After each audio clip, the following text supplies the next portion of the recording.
Hi guys, welcome to Richard Cabile YouTube channel, and to this video, I will teach you how to insert SIM card in Samsung Galaxy A02. And okay guys, but before we start, kindly subscribe to my YouTube channel by pressing the subscribe button and the bell to notify you if I have new videos. Okay guys, let's start.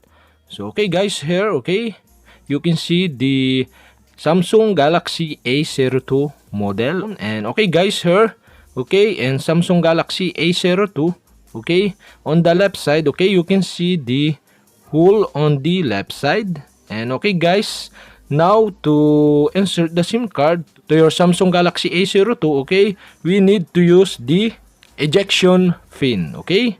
And okay guys, here the ejection pin. And okay guys, we need to use to remove the SIM card tray, okay. You'll have to do is insert to the hole of your Samsung Galaxy A02.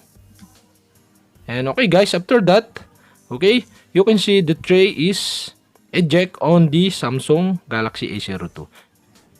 And okay guys, now here you can see the SIM card tray of your Samsung Galaxy A02. And okay guys, now you can insert the SIM 1 and the SIM 2 here on the SIM card tray of your Samsung Galaxy A02.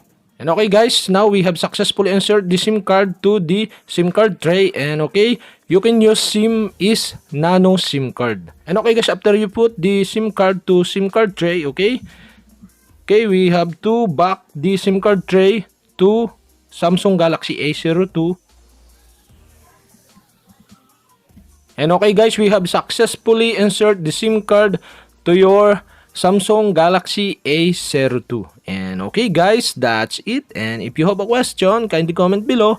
And don't forget to hit the subscribe button and the bell to notify you if I have new videos. Okay guys, thank you for watching.